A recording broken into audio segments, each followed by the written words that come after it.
আমি একটু তোমাদের প্রিয় স্যার ভাই নদিয়ার ছেলে এবং তোমাদের ছোট ভাই এখন রয়েছে বাড়িতে। তবে বাড়িতে যা এত পরিমাণে ঠান্ডা পড়েছে, তবে বেরোতে খুব ইচ্ছা করছিল। তবে কি করবো, তোমরা আছো এবং আমারও মুখে হাসি নিয়ে বুকে কষ্ট নিয়ে বেরোতে হবে সব জায়গাটায়।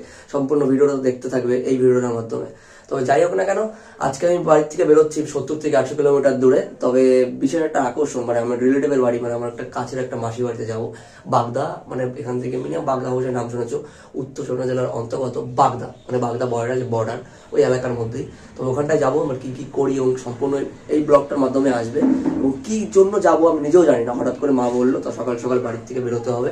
তা গলাটা একটু ব্যথা ব্যথা হয়েছে। তা যাই হোক না কেন, দেখতে থাকো আর সম্পূর্ণ ভিডিওটা দেখবে। আর ঠান্ডা কেমন পড়েছে তোমাদের ওখানটায় একটু কমেন্টে জানাবে, আর কোথা থেকে ভিডিওটা দেখছো অবশ্যই আমাকে জানাবে। তা চলো তাহলে দেখা হচ্ছে ডাইরেক্ট হাফ রাস্তায় গিয়ে। তবে এখানটা একটু হাফ রাস্তা, মানে ডাইরেক্ট তো গাড়ি চালাবো, মানে ঠান্ডার মধ্যে পুরোটো চালাতে পারবো না। তবে কিছু কিছু মুহূর্ত জায়গায় দাঁড়াবো, কি সুন্দর কি মানে ঠান্ডার মতো দাঁড়াতেই হবে, না দাঁড়ালে তো হবে না, কারণ গলাটা তো ব্যথা।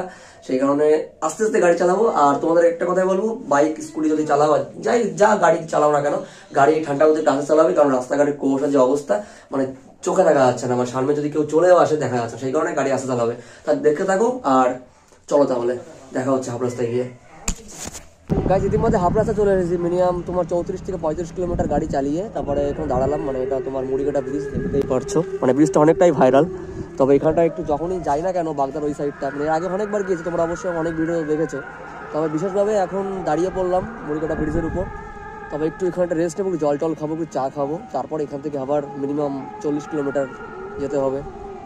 তা আজকে খুব ঠান্ডা পড়েছে, সেই কারণে হেলমেট, মুখে মাস্ক সব। গাইস সেই 80 কিলোমিটার দূরে মানে পৌঁছে গিয়েছি, তোমরা দেখতেই পারছো। মানে এখানটায় আমার মানে এক দাদার মানে বৌদির স্বাদ। তো বিষয়টা হচ্ছে যারা দিদির সঙ্গে দেখা হয়ে গেছে মিনিমাম 10 বছর পরে, ঠিক আছে, এটা আমার মাসির মেয়ে। তো বিশেষভাবে সবাই এখানটা আনন্দ করছে।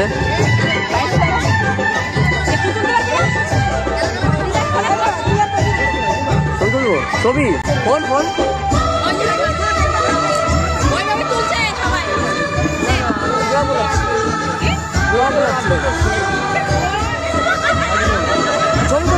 দাঁড়াও,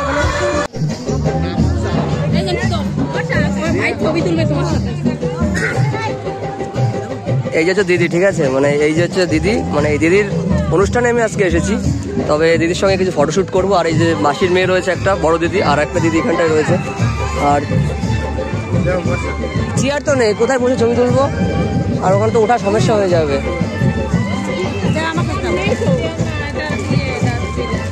আর ওনাকে তো মানে কষ্ট দেওয়া যাবে না, কষ্ট দেওয়া যাবে না তো।